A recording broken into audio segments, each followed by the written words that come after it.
नमस्कार, आपले शेती शिवार या चॅनलमध्ये मी सुवर्णा तुमचं खूप खूप स्वागत करते.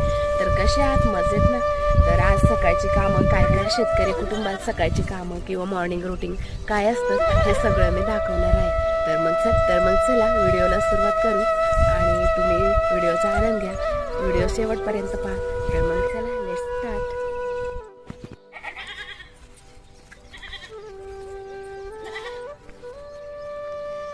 सकाळ सकाळ पहिल्यांदा शेळ्या बाहेर बांधून घ्यायच्या, कारण त्या थोड्याफार चरतात पण आणि मग त्यांच्या खालचं झाडायला बरं पडतं, म्हणून पहिल्यांदा शेळ्या बाहेर बांधून घेते. बांधते, जाम सुटले की सगळ्या रानात त्या चारतात आणि आपली छान छान झाडं असतात आंब्याची, चिकूची, लगेच ते खायला जातात.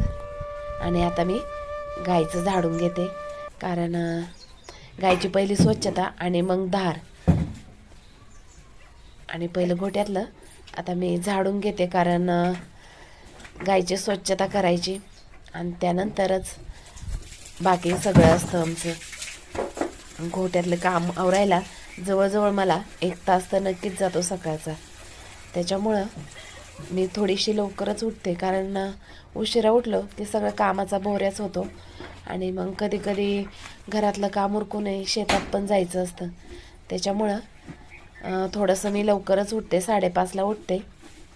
आता मी ते हाताने शेण भरते, कारण फावड्याने काय मला एवढं व्यवस्थित शेण भरता येत नाही. हाताने भरलं आणि स्वच्छ हात धुतलं की टेन्शन नसतं. त्याच्यामुळं आणि ह्या गाईचं शेण काही पातळ नसतं, घट्ट असतं, त्याच्यामुळं हाताने अगदी आपण सहजरीतीने भरू शकतो. आता शेण भरून झालं आहे, मग खरडून चांगलं झाडून घ्यायचं, कारण रात्रभर ते गोमूत्र टाकलेलं ते सर्व काही क्लीन करायचं.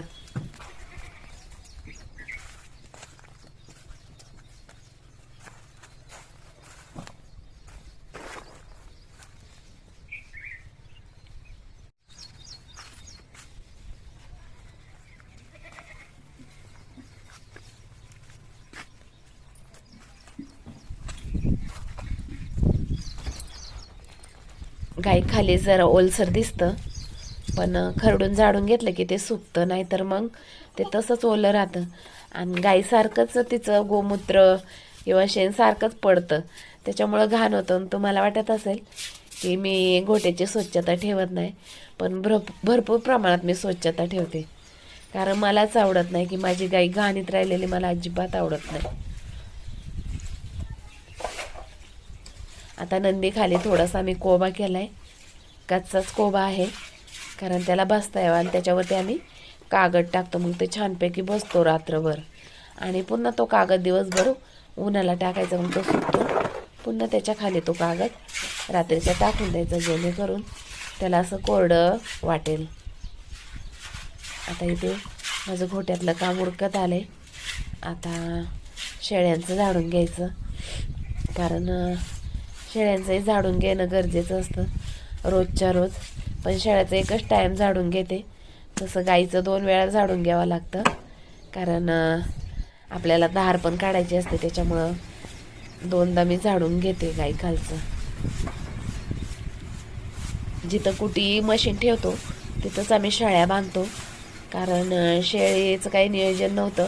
आत्ता एवढ्यात मी शेळी आणली, मग ती सुरक्षित पण राहिली पाहिजे ह्या हेतूने कुठे मशीन आहे तिथंच मी दोन्ही शेळ्या बांधते, कारण रात्रीची कुत्री बित्री येऊ शकतात आणि त्यालाही छानपैकी दरवाजा आहे, त्याच्यामुळं मी शेळ्या इथंच बांधते, काही अडचण होत नाही. आता पटपट झाडून घेते, कारण मला आता धार बी काढायची ना. उन्हाळ्यामध्ये मी शेणाच्या गवऱ्या थापायची, पण जसा पाऊस कळायला लागलाय तेव्हापासून नाही थापत. नाही तर उन्हाळ्याचं शेण गोळा केलं की लगेच 5-7 गवऱ्या थापून घ्यायच्या, म्हणजे ते जळणाला पण होत्यात, चुलीला होत्यात. पण आता पाऊस पडल्यापासून मी नाही थापीत गवऱ्या.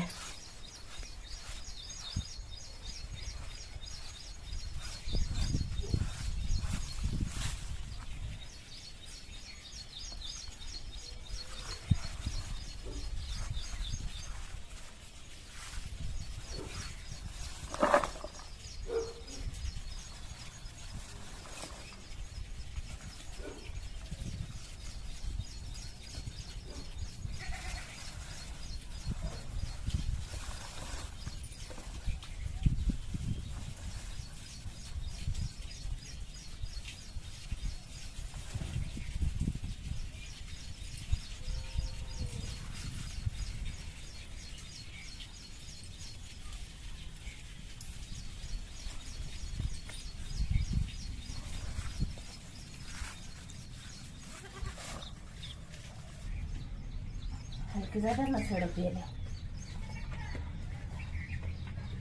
आता नंदीला पहिल्यांदा सोडलं आणि गाय पाणवली की दूध पटापटा काढून घ्यावं लागतं, नाही तर पुन्हा गाय पाना चोरते. आणि बरोबर नंदी पिण्याच्या टायमिंगला पुन्हा सोडते. डबल पान होती ती आणि चांगली सरासरा पानं सोडते.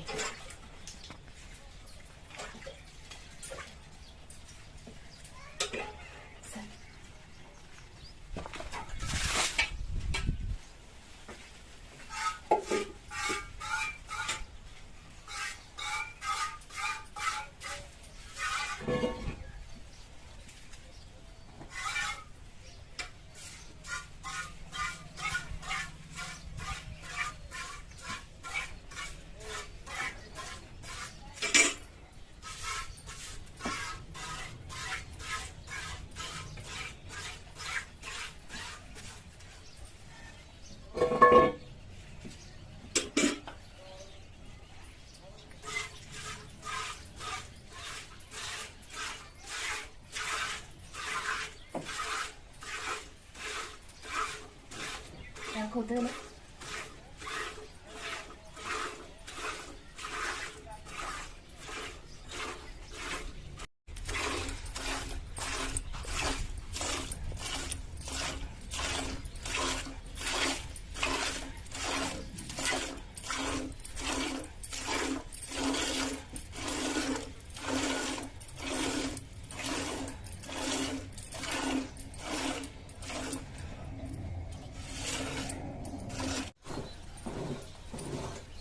आली माऊ, तू आली.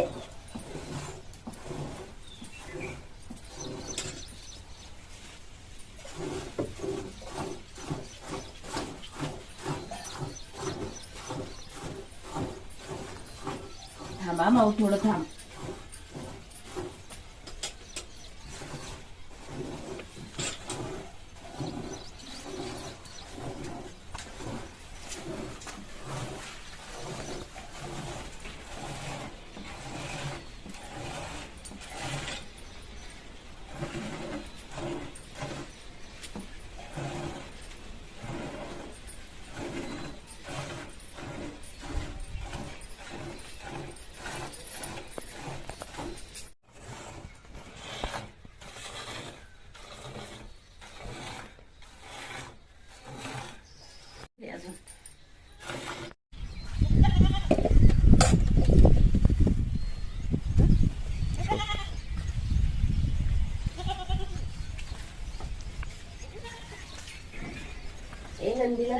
गायची धार काढून झाली की नंदीला आणि गाईला बाहेरच बांधते, म्हणजे जेणेकरून घोटाही चांगला सुकल. कारण बाहेर बी पाऊस नाही.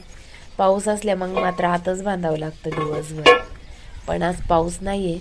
पाऊस येईल तेव्हा बघता येईल, पण दोघांना बाहेरच बांधायचं आणि मग कुटी करून टाकायची, जेणेकरून तिचं पोट भरेल. वावरात नाही बांधणार आज, कारण असं वातावरण एकदम थंड थंड आहे, त्याच्यामुळं लांब नाही बांधणार. चला बाहेर आता.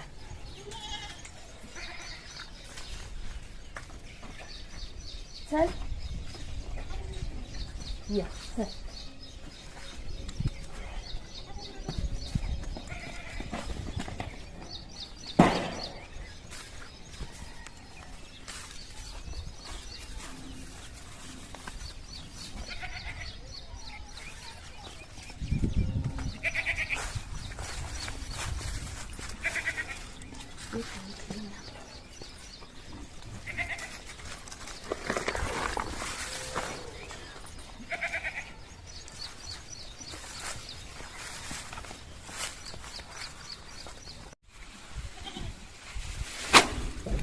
शेतकरी बांधवांनी कुटीचा वापर जरा जपूनच करावा, कारण आमच्या इथे एका माणसाची त्यामध्ये बोटं गेलती, मला माहिती आहे. त्याच्यामुळं मी अगदी काळजीपूर्वकच कुटी मशीन चालवते. लांबूनच चारा सोडते, त्यात ॲटोमॅटिक ते आतमध्ये घेतं आणि त्याची कुटी बनते.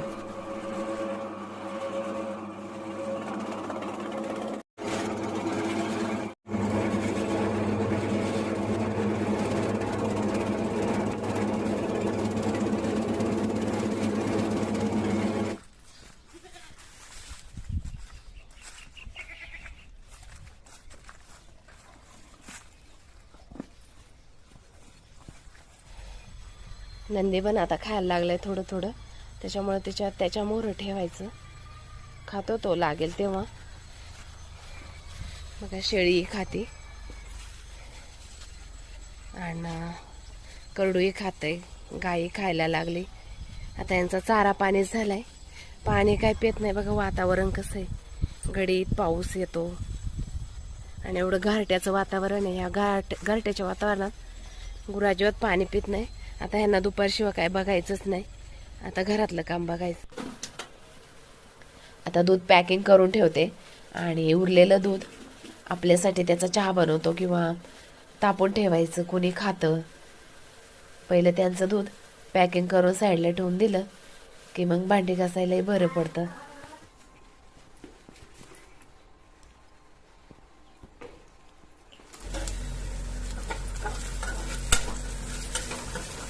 सकाळ सकाळ नाश्त्याला पोहे बनवत आहे, कारण त्यांना सकाळ सकाळ ट्रॅक्टर घेऊन कोणाचं तरी रोटरायला जायचं आहे, त्यामुळे पटकन पोहे करून देते त्यांना.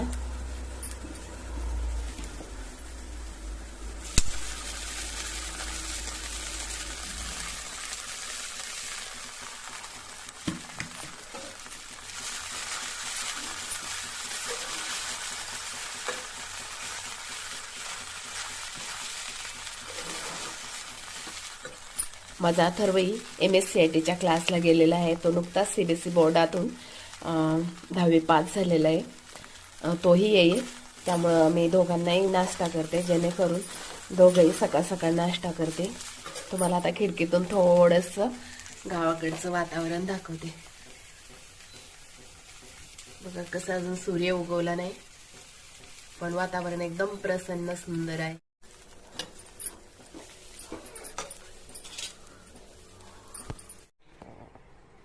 आता आमचे पोहे खात आहेत, तोपर्यंत मी मस्त असा फक्कड चहा करते, कारण सगळ्यांची सुरुवात चहाने होते, तशी माझी बी सुरुवात चहानेच होते. तर मी भरपूर आलं टाकलेला चहा इथे माझा उकळतोय. आता गाईचं दूध असल्यामुळे नुसता स्पेशल चहा करते, नुसता दुधाचा चहा असतो आणि मला चहा पहिल्यांदा लागतो सकाळ सकाळ.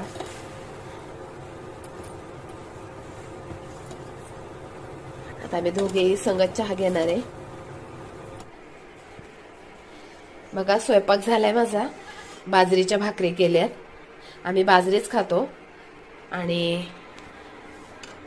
हे बघा छानशी तर्रीबाज भाजी केली, बटाटा मिक्स, शेवग्याची शेंग, आणि इथं दूध तापतंय. ज्याला आवडेल ते दुधाबरोबर भाकर खाते, कोणी भाजी बरोबर खाते. तर आम्ही जेवणार आहे. व्हिडिओ इथंच थांबवते. व्हिडिओ आवडला तर सबस्क्राईब करायला मात्र विसरू नका.